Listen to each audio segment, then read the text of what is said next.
Okay, coming for you next, we have Pastor Grayton, Pastor Grayton, the Edgewood Baptist Church. Y'all should know him. And also following him, we have Reverend Angelo Ellison. Yes, he's from the Restoration Worship Temple, Clinton, Maryland. So please receive these men with grace. Amen.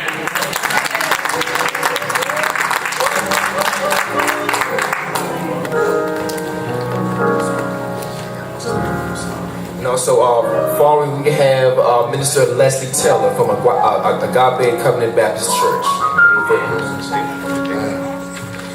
Praise the Lord, everybody.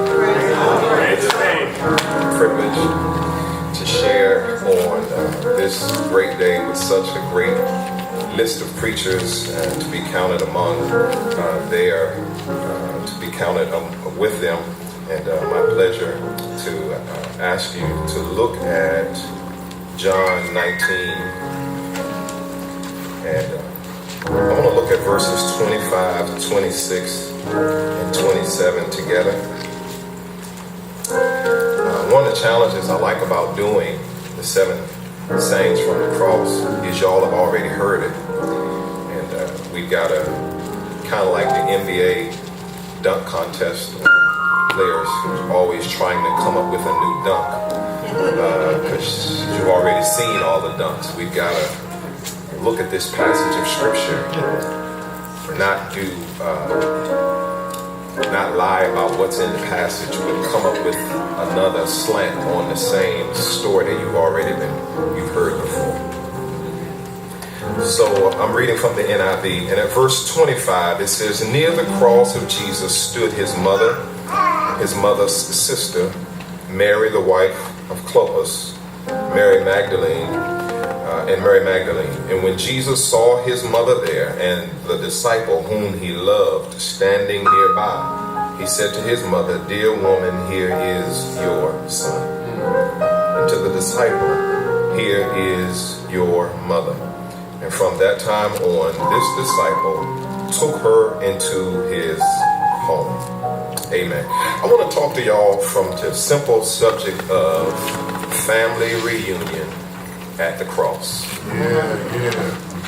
I found it interesting because I don't know that I've ever, in all of the times that I've done the 7 sayings from the cross, that I've had this saying. I've had many of the other ones, the 6th one, the 7th one, the 1st one, but I don't remember this one. So part of the challenge is you come to this with your baggage of how you preached it last time. And I don't remember having any baggage, and so I really had a chance to look at this with fresh eyes. And one of the things that I've noticed is that there are all types of people in life and in this world that we get to deal with. We get to deal with fickle people. We get to deal with fake people. We get to deal with faithful family folks. And all of them are not the same. And sometimes while you have to deal with these people, it is a challenge to figure out, am I dealing with someone who's fickle? Am I dealing with someone who is fake? Or is this someone who is family and who is faithful? Yeah. Fickle people are with you when it's to their benefit. Come on now. And they leave you faster than a poor man's money on payday when there ain't no benefit to them from being in relationship with you. Fake people will be with you as long as that they believe that you are there for them and that there is something that they're going to get out of it. And they will do everything to make you believe that they are with you come hell or high water. Yes. And I hear Alexander O'Neal saying, you're fake.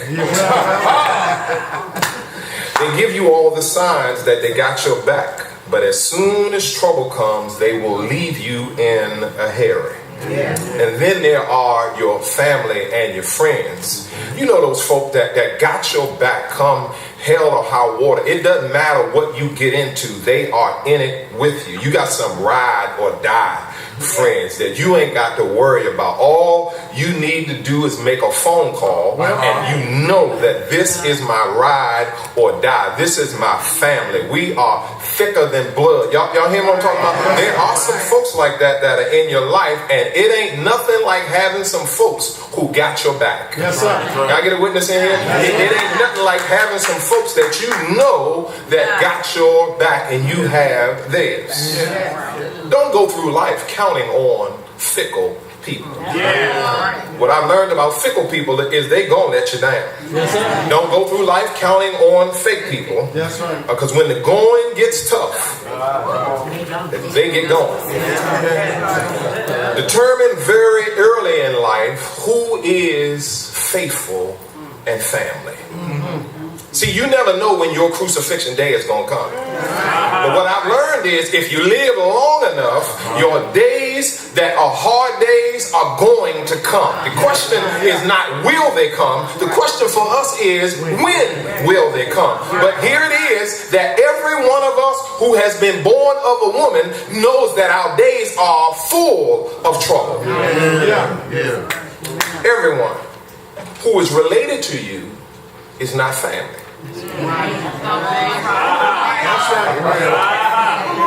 Come on, work it. Can I say it another way? Everyone who is family is not related to you. Y'all got some family and you ain't related to each other. Hey, you closer to some folks that you're not related to than you are to some folks that got the same blood running through their veins. Here we are. They're at the funeral, and what I've learned now is that we will show up at funerals and discover that we got family that we've never known. You got some family that you ain't seen in a long time, and the only reason you gonna see them is because you at the funeral. Here they are at the funeral. And Jesus is introducing family to family. Some of them are blood family. Some of them are discipleship family. But he's saying to them, family, meet your family. Y'all ain't gonna help me in here.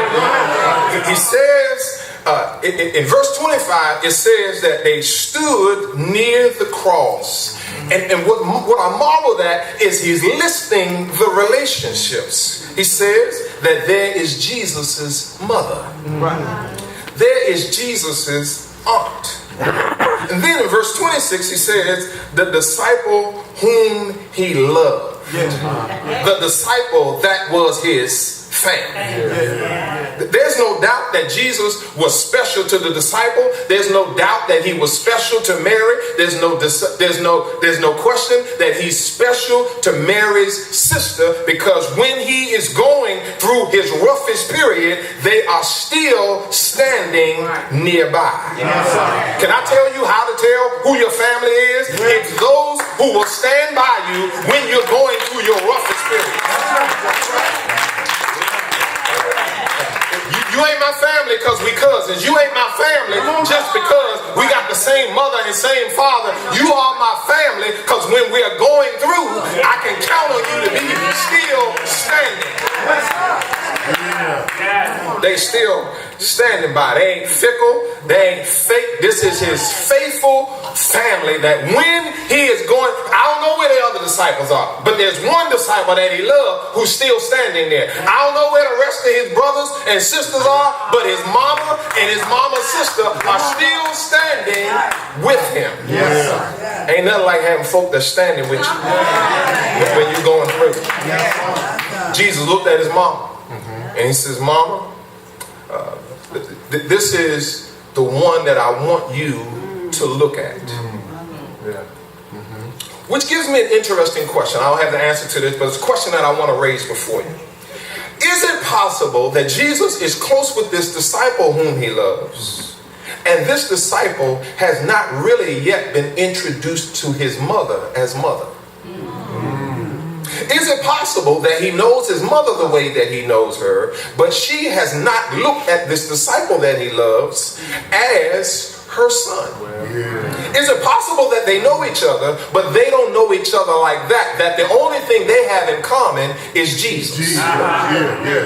That Jesus is special to the disciple and Jesus is special to the mother, but the mother is not special to the disciple and the disciple is not special to the mother. And so now that he is about to leave, at the funeral, he's saying, let me introduce y'all to each other.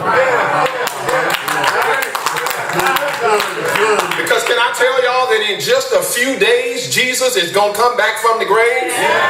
But when he's coming back from the grave, he's not coming back to a relationship to them like they've ever known before. See, he's going to the grave corruptible. He's going to the grave mortal. But he's coming from the grave incorruptible. He's coming from the grave immortal. And so I'm going to come back, but I'm not coming back as your son. And I'm coming back, but I'm not coming back as your discipler. I'm coming back no longer as Jesus in the flesh. I'm coming back with a body that's not like it's ever been. And my relationship with you will never be the same. And so I need you to do for each other what I've been doing for you. Up till now, I've served for you as a son. I need you to serve now as her son. Up till now, I've served as your discipler. I need you now to take that role in each other's lives, because I'm not going to be here anymore. Here's what I love about Jesus. He does not do what we do today. We live our lives big and bad, do all what we want to do, and then when it's our time to leave, we leave the folk that love us to turn around and say, now y'all figure out how you're going to bury me. I didn't have an insurance policy. Go start a GoFundMe. Do whatever you need to do to get that money, but get the money on your own. Jesus says, I'm here, and before I leave, I'm going to take care of my affairs. Mama, as the son of yours, it's my responsibility. I'm your oldest boy. It's my responsibility to take care of you. And since I'm about to leave, my insurance policy is, John, you going to take care of my mama. That's it.